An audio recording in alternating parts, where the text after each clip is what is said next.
প্রথমেই দেখে নেব আজকের বিশেষ গুরুত্বপূর্ণ সংবাদ শিরোনাম। বিস্ফোরক দাবি সৌমিক ভট্টাচার্যের, তৃণমূলকে নিশানা বিজেপির। গাড্ডায় পড়তে চলেছে তৃণমূল সরকার, আর কিছুদিনের অপেক্ষা, খেলা শেষ মমতার। হাইকোর্ট নির্দেশের পর এসএসসি এসএলএসটি নিয়ে এলো বড় আপডেট। ইন্টারভিউ ডেট ও কাট অফও প্রকাশ করল কমিশন। বাড়ি থেকে টেনে নিয়ে গিয়ে নাবালিকাকে গণধর্ষণ, কাঠগড়ায় 3 নাবালক, কর্ণাটকে চাঞ্চল্য। হাকিমুলকে ঘিরে গদ্দার স্লোগান, গাড়িতে হামলা, ফের শওকত আরাবুল দ্বন্দ্বে তপ্ত ভাঙর। সনাতনীরা আর বাংলাদেশে থাকতে পারবেন না, হিন্দু ভোট পেতে মরিয়া বিএনপি। বঙ্গ রাজনীতিতে নয়া সমীকরণ, দিলীপ ঘোষের বিস্ফোরক মন্তব্য। ভারত যাওয়ার পথ বন্ধ, আইসিসি ও বিসিসিআই এর কড়া হুঙ্কার ধেয়ে এলো বাংলাদেশের দিকে। অভিষেকের 300-র পাল্টা রাজুর 350, চা বলয়ে শুরু দড়ি টানাটানি। দিলীপের পছন্দ খড়গপুর, হিরণ বললেন যদি আমাকে এখান থেকে লড়তে বলে। স্বাস্থ্যসাথীতেও দুর্নীতি, কিভাবে, কে কত টাকা নিচ্ছে, ফাঁস করলেন হুমায়ুন কবির, দেখুন ভিডিও। রণক্ষেত্র ভাঙর, আরাবুল শওকত অনুগামীদের মধ্যে দফায় দফায় সংঘর্ষ, চরমে তৃণমূলের অন্তর্দ্বন্দ্ব। ভোটের মুখে তৃণমূল শিবিরে ধস, দুর্নীতির অভিযোগে দল ছাড়লেন 200 কর্মী। পশ্চিমবঙ্গের কর্মসংস্থানে জোর, বিকশিত বাংলা নিয়ে একগুচ্ছ পদক্ষেপ রাজ্যপাল সিভি আনন্দ বোসের। রাজৌরির সীমান্তবর্তী গ্রামে ভারতীয় সেনার বিনামূল্যে চিকিৎসা শিবির, মিলল দারুণ সাড়া। এসআইআর শুনানিতে বড় বদল, প্রত্যন্ত এলাকার জন্য বিকেন্দ্রীভূত শুনানি কেন্দ্রে অনুমতি দিল নির্বাচন কমিশন। এবার বুথের ভেতরেও সেনাবাহিনী, 26-এর ভোটে বড় সিদ্ধান্ত নিতে চলেছে নির্বাচন কমিশন। ক্যামেরার সামনে কথা বলবো না, হঠাৎ কেন মুখ বন্ধ দিলীপ ঘোষের। লক্ষ্মীর ভাণ্ডার নেওয়ার পর টিএমসিকে ভোট দিতে গেলে স্ত্রীদের ঘরে বন্দি করে রাখুন, স্বামীদের নিদান দিলেন বিজেপি নেতা। 7 সিস্টার্সে হামলা চালাতে 8000 বাংলাদেশি ইসলামী জঙ্গিকে নিয়ে গঠিত হচ্ছে যোদ্ধা বাহিনী, নেতৃত্বে নিজামী পুত্র। বিজেপির 77 আসনকেই টার্গেট করছে সিপিএম, বিধানসভা নির্বাচনে ভোট ট্রান্সফার রুখবে। প্রিয় দর্শক, এবার আসছে বিস্তারিত খবরে। তার আগে ভিডিওটিতে একটি লাইক দিয়ে চ্যানেলটিকে সাবস্ক্রাইব করুন, যাতে পরবর্তী গুরুত্বপূর্ণ খবর পোস্ট করার সাথে সাথেই আপনার কাছে পৌঁছে যায়। মুখ বন্ধ দিলীপ ঘোষের, খড়গপুরে চা চক্র পর্বে সাংবাদিকদের জানিয়ে দিলেন আর সংবাদ মাধ্যমের সঙ্গে ক্যামেরার সামনে কথা বলবেন না। কিন্তু কেন? বুধবার দিলীপ ছিলেন স্বরাষ্ট্রমন্ত্রী অমিত শাহের বৈঠকে। বৃহস্পতিবার রাম মন্দির নিয়ে বেফাঁস মন্তব্য প্রাক্তন রাজ্য বিজেপি সভাপতির, তা নিয়েই চাপানুতর হতেই শুক্রবারেই মুখ খোলার বিষয়ে সতর্ক করা হয়েছিল দিলীপকে। সূত্রের দাবি ছিল দিলীপের এহেন মন্তব্য নিয়ে দল অখুশি। রেশ পড়েছিল অমিত শাহের সঙ্গে শুক্রবার শ্রমিক ভট্টাচার্যের সাক্ষাতেও। সংবাদ মাধ্যমে যেন অতিরিক্ত মুখ না খোলেন দিলীপ। শ্রমিকের কাছে এসেছিল শাহী বার্তা। দিলীপ কি বলেছিলেন সব তথ্যই তার কাছে আছে, তাও রাজ্য বিজেপি সভাপতিকে বুঝিয়ে দিয়েছিলেন নরেন্দ্র মোদীর ডেপুটে। বৃহস্পতিবার দিলীপের দাবি ছিল মন্দির মসজিদ ইস্যু ভোটের ফলাফলে প্রভাব ফেলে না। উদাহরণ টানতে গিয়ে তিনি অযোধ্যার রাম মন্দিরের সঙ্গে বাংলার মন্দিরের প্রসঙ্গ টানেন। 2024 সালের লোকসভা নির্বাচনে ফৈজাবাদ আসনে বিজেপির পরাজয়ের কথা মনে করিয়ে বলেন, 26-এর নির্বাচনের আগে মমতা বন্দ্যোপাধ্যায় এখানে মন্দির তৈরি করলেই যে তৃণমূলের জয় নিশ্চিত, তা ধরে নেওয়া ভুল হবে। এদিকে বিজেপিতে মেদিনীপুরের প্রাক্তন সংসদ সদস্যের আবারও সক্রিয় হওয়ার ক্ষেত্রে ভূমিকা নিয়েছিল বুধবারের শাহের বৈঠকে দিলীপের উপস্থিতি। সেই বৈঠকেও অহেতুক মন্তব্য করা থেকে দলীয় নেতা জনপ্রতিনিধিদের বিরত থাকতে বলেছিলেন অমিত শাহ। তার 24 ঘন্টার মধ্যেই দিলীপের বেফাঁস মন্তব্য ভালোভাবে নেননি অমিত শাহ। দলীয় সূত্রে এমনটাই আভাস পাওয়া গিয়েছিল। তার জেরেই কি এবার পাকাপাকিভাবে মুখ বন্ধ রাখার কথা বললেন দিলীপ? চাপানুতর চলছেই। শুক্রবারই বিকেলে সল্টলেক দফতরে ঢোকার সময় দিলীপ বলেছিলেন যা বলার সকালে বলেছে। তবে তারপরেও সংবাদ মাধ্যমের বিভিন্ন প্রশ্নের জবাবে শনিবারও দিয়েছিলেন দিলীপ। কিন্তু তারপরেও কি জল মাপছিলেন? তাই কি পরিস্থিতির আর বেগতিক না হয় বুঝেই কি খড়গপুরে চা চক্র পর্বে সাংবাদিকদের জানিয়ে দিলেন আর সংবাদ মাধ্যমের সঙ্গে ক্যামেরার সামনে কথা বলবেন না? চাপানোতর চলছেই। লক্ষ্মীর ভাণ্ডার নেওয়ার পর টিএমসিকে ভোট দিতে গেলে স্ত্রীদের ঘরে বন্দি করে রাখুন, স্বামীদের নিদান দিলেন বিজেপি নেতা। নির্বাচনের আগে বড় নিদান দিলেন বিজেপি নেতা। এলাকার পুরুষরা যাতে স্ত্রীদের ঘরে বন্দি করে রাখে সেই পরামর্শ তার। বিজেপি নেতার এই বক্তব্যের পরই তীব্র বিতর্ক তৈরি হয়েছে এলাকায়। পশ্চিম মেদিনীপুরের দাসপুরের কলাইকুণ্ডু মাঠে বিজেপির সংকল্প জনসভা হচ্ছিল। সেই মঞ্চ থেকেই এমনই বিতর্কিত মন্তব্য করলেন বিজেপির রাজ্য কমিটির সদস্য কালীপদ সেনগুপ্ত। শনিবার কলাইকুণ্ডায় রয়েছে বিজেপির পরিবর্তন সংকল্প জনসভা। সেই সভায় প্রধান বক্তা ছিলেন সুকান্ত মজুমদার। তার সভায় তার আসার আগেই মঞ্চে বক্তব্য রাখতে গিয়ে হেন বিতর্কিত মন্তব্য করেন বিজেপি নেতা কালীপদ সেনগুপ্ত। কালীপদ বলেন, তৃণমূল মানে চোর, সারা রাজ্যের মানুষ জেনে গেছে। আমি আপনাদের আশ্বস্ত করছি, যারা আমাদের কর্মীরা আছেন তারা তৃণমূলের চোখে চোখ রেখে দাসপুর বিধানসভায় জয়লাভ করবে। প্রার্থী আমাদের পদ্মফুল। 294টা বিধানসভা সিটে লক্ষ্মীর ভাণ্ডার পাওয়া মহিলারা ভারতীয় জনতা পার্টিকে যেমন ভোট দেবেন, তবে এখনও লক্ষ্মীর ভাণ্ডার পাওয়া অনেক মা আছেন যারা তৃণমূলে ভোট দেবেন। সেই সব পরিবারের স্বামীদের বলছি, ওই মেয়েদের ঘরে বন্দি করে রেখে দেবেন। ভোট দিতে হবে পদ্মফুল, জোড়া ফুলে নয়। উল্লেখ্য, মহিলা ভোট যে তৃণমূলের একটা বড় ভোট ব্যাংক তা স্বীকার করেন না এমন কেউ নেই। মমতা বন্দ্যোপাধ্যায় চালু করা লক্ষ্মীর ভাণ্ডার বিশাল জনপ্রিয় মহিলাদের মধ্যে। এই নিয়ে রাজনীতির কাটাছেঁড়া কম হয় না। তবে মহিলা ভোট হাতে পেতে এই লক্ষ্মীর ভাণ্ডার অনুকরণ কিন্তু বিজেপিও করেছে। মহারাষ্ট্রে লাডলি বেহেনা প্রকল্প লক্ষ্মীর ভাণ্ডারের মতো মহিলাদের স্বনির্ভর করার চেষ্টা। তবে বাংলায় লক্ষ্মীর ভাণ্ডারের জনপ্রিয়তা এতটা বেশি, কোনো রাজনৈতিক দল এই প্রকল্প বন্ধের কথা তো বলেই না, উল্টে বিজেপি ক্ষমতায় এলে এর টাকা বাড়িয়ে দেওয়ারও ঘোষণা করেছে। ফলে লক্ষ্মীর ভাণ্ডার ভোটের মাপকাঠি নির্ধারণে কতটা গুরুত্বপূর্ণ তা বলার অপেক্ষা রাখে না। এ আবহেই এবার সেই কথাই বললেন বিজেপি নেতা। বিজেপির 77 আসনকেই টার্গেট করছে সিপিএম। বিধানসভা নির্বাচনে ভোট ট্রান্সফার রুখবে। কংগ্রেসের সঙ্গে সিপিএমের জোট হচ্ছে না, আর সেটা দিনের আলোর মতো পরিষ্কার হয়ে যেতেই নয়া রণকৌশল নিল আলিমুদ্দিন স্ট্রেট। আইএসএফের সঙ্গে জোট রেখেই এবার মাঠে নামতে চাইছে সিপিএম। তবে সিপিএম নেতারা সমীক্ষা করে দেখেছেন, তৃণমূল কংগ্রেসের ভোট ব্যাংক ভাঙানো সম্ভব নয়। সেক্ষেত্রে বিজেপিতে স্থানান্তর হওয়া ভোট রুখতে হবে। ইতিমধ্যেই সেই কাজ শুরু হয়ে গিয়েছে জেলায় জেলায়। আর নিজেদের বিজেপির বিকল্প গড়ে তুলতে চাইছে লাল পার্টি বলে সূত্রের খবর। এদিকে সিপিএম এবার লড়াই করতে নামছে প্রধান বিরোধী দল হওয়ার জন্য। সেক্ষেত্রে 2021 সালে বিজেপির জেতা 77টি আসনকেই টার্গেট করছে সিপিএম। যদিও বিজেপির জেতা 77 আসন এখন আর নেই, সেটা নেমে এসেছে 65তে। বহু বিধায়ক তৃণমূল কংগ্রেসে যোগ দিয়েছেন। তাই 2026 সালের বিধানসভা নির্বাচনে ওই 77টি আসনে জান কবুল আর মান কবুল করে লড়াই করার সিদ্ধান্ত নিয়েছে সিপিএম। এবার ওই 77টি আসনে সিপিএম প্রার্থী দেবে বলে সিদ্ধান্ত নিয়েছে বলে সূত্রের খবর। অন্যদিকে ওই 77টি আসন ছাড়াও নানা আসনে প্রার্থী দেওয়া হবে। তবে তাতে কতটা সাফল্য আসবে তা নিয়ে সংশয় আছেন সিপিএমের পোর খাওয়া নেতারা। সংখ্যালঘু অধ্যুষিত আসনগুলি আইএসএফকে ছাড়বে সিপিএম বলে সিদ্ধান্ত দিয়েছে। আর শরিক দলগুলিকে সব দিক বিবেচনা করেই আসন ছাড়া হবে। কিন্তু বিজেপিতে চলে যাওয়া সিপিএমের ভোট কি ফিরে আসবে? রোখা যাবে ভোট ট্রান্সফার? এইসব প্রশ্ন উঠতে শুরু করেছে। যদিও সেই কাজ করতে শুরু করেছে সিপিএম নেতারা জানেন, তৃণমূল কংগ্রেসের ভোট ব্যাংকে 1 ইঞ্চি ফাটল ধরানো সম্ভব নয়। তাই এমন বিকল্প সিদ্ধান্ত বলে সূত্রের খবর। এছাড়া বিজেপিকে কোনোদিনই সহ্য করতে পারে না সিপিএম, কিন্তু পরিস্থিতির জেরে ভোট ব্যাংক ট্রান্সফার করতে হয়েছিল। কিন্তু এখন তো বুমেরাং হয়েছে, অর্থাৎ শূন্যে নেমে গিয়েছে সিপিএম। এই আবহে এবার সিপিএম চাইছে চলে যাওয়া ভোট ফিরে আসুক।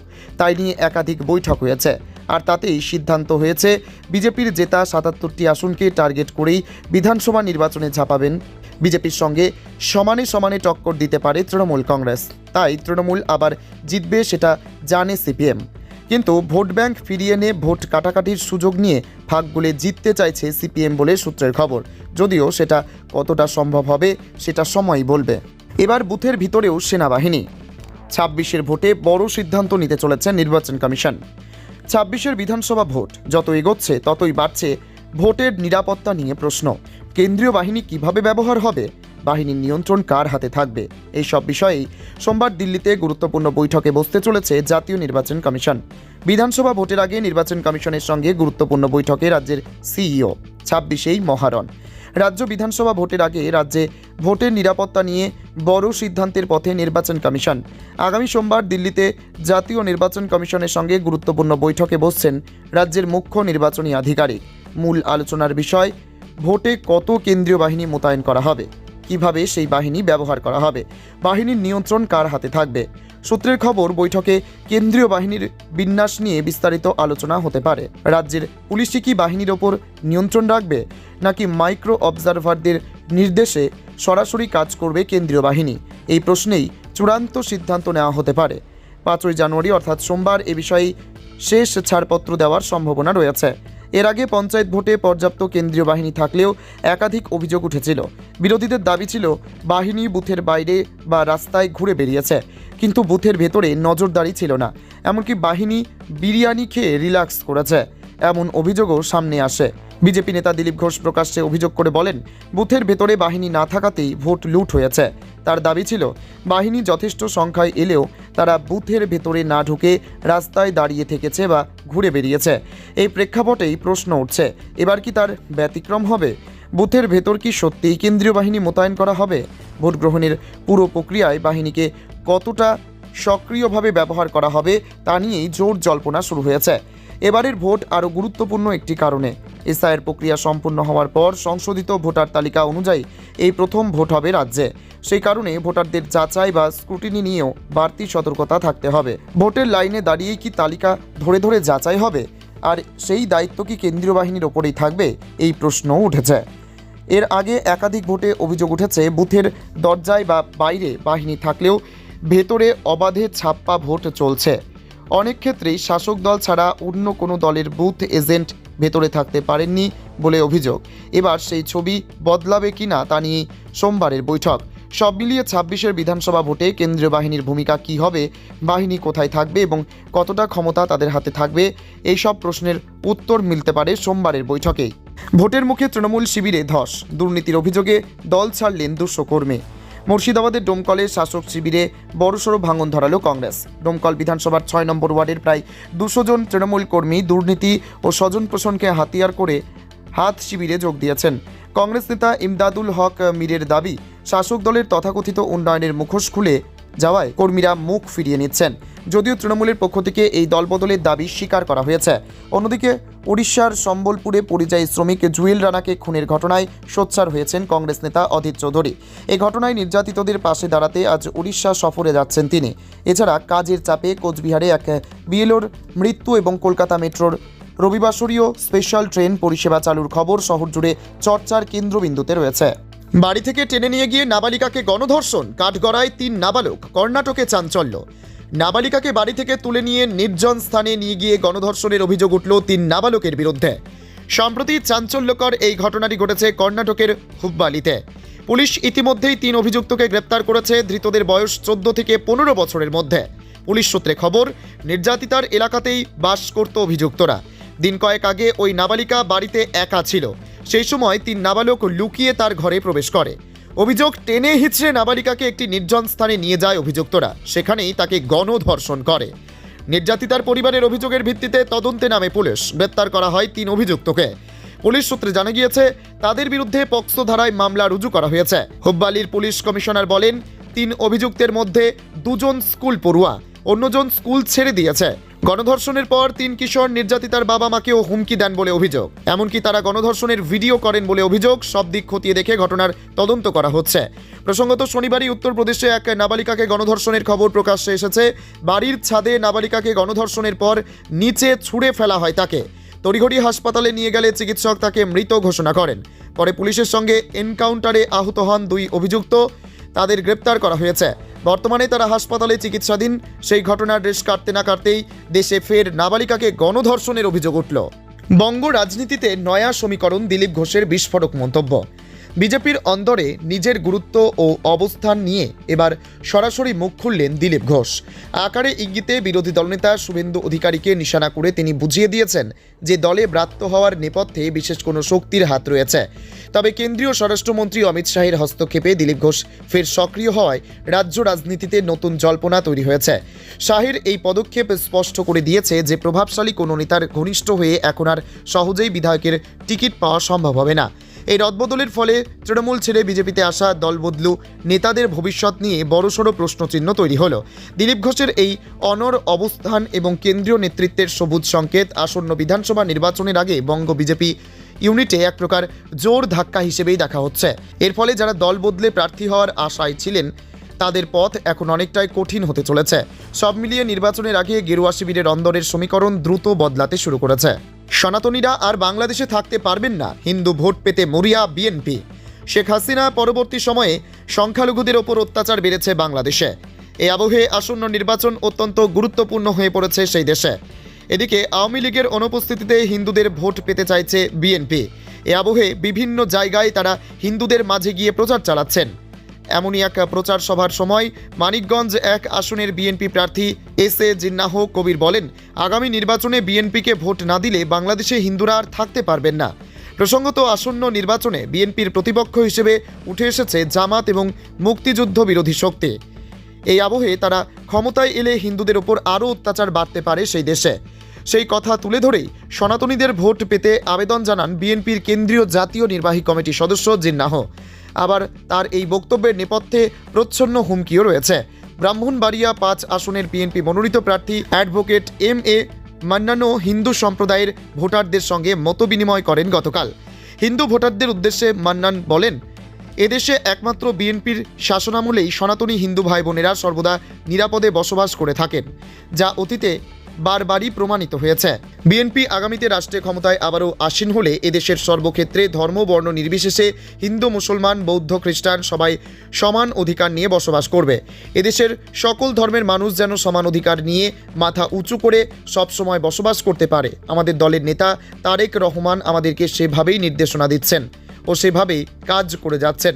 এদিকে মতবিনিময়ের সময় স্থানীয় হিন্দু নেতারাও তাদের নানা সমস্যার কথা তুলে ধরেন বিএনপি প্রার্থীর সামনে। হাকিমুলকে ঘিরে গদ্দার স্লোগান, গাড়িতে হামলা, ফের শওকাত আরাবুল দ্বন্দ্বে তপ্ত ভাঙড়। বছরের প্রথম ছুটির সকালেই রাজনৈতিক সংঘর্ষে উত্তপ্ত হয়ে উঠল ভাঙড়। ফের দ্বন্দ্বে জড়ালো শওকাত ও আরাবুল বাহিনী। রবিবার সকালে তৃণমূলের বহিষ্কৃত নেতা আরাবুল ইসলামের ছেলে হাকিমুলের গাড়িতে হামলা চলে, তাকে ঘিরে ওঠে গদ্দার স্লোগান। অভিযোগ, স্থানীয় তৃণমূল বিধায়ক শওকাত মোল্লার অনুগামীরা পরিকল্পনা মাফিক হাকিমুলকে আক্রমণ করেছে। হাকিমুল ইসলাম দক্ষিণ 24 পরগনা জেলার পঞ্চায়েত সমিতির কর্মাধ্যক্ষ। তার উপর এহেন হামলার ঘটনায় ধুন্ধুমার পরিস্থিতি।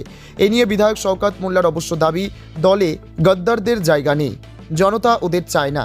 ঘটনার সূত্রপাত শনিবার রাতের দিকে।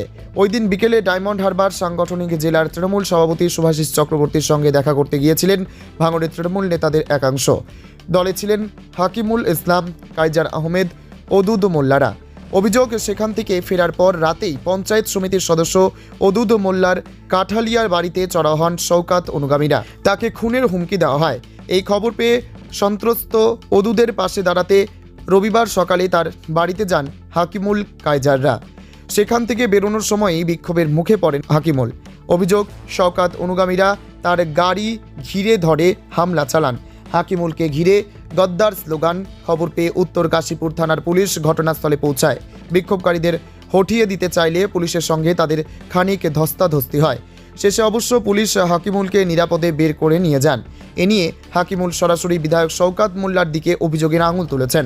তার অভিযোগ, শওকাতের দলবল রাতে ওদুদের বাড়ি গিয়ে খুনের হুমকি দিয়েছিল। আজ আমার গাড়িতে হামলা চালিয়েছে। ওদের দাপটে এই এলাকা অস্থির হয়ে উঠছে। সকলে আতঙ্কিত, পুলিশ ব্যবস্থা নিক। অন্যদিকে বিষয়টি নিয়ে শওকতের পাল্টা দাবি, যারা নিজেরা ঝামেলা করে অন্যের ঘাড়ে দোষ চাপাচ্ছে তারা গদ্দার। দলে গদ্দারদের কোনো স্থান নেই।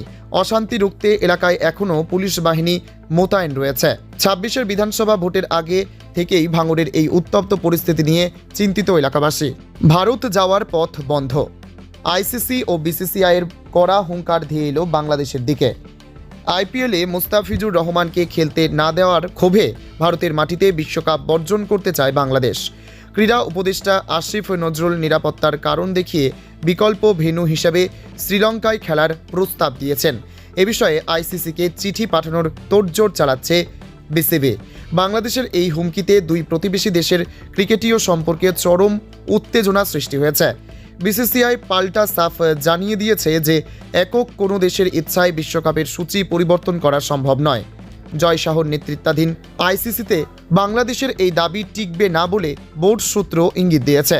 বরং বাংলাদেশ খেলতে না চাইলে তাদের ছাড়াই বিশ্বকাপ আয়োজনের কঠোর পদক্ষেপ নিতে পারে আয়োজকরা।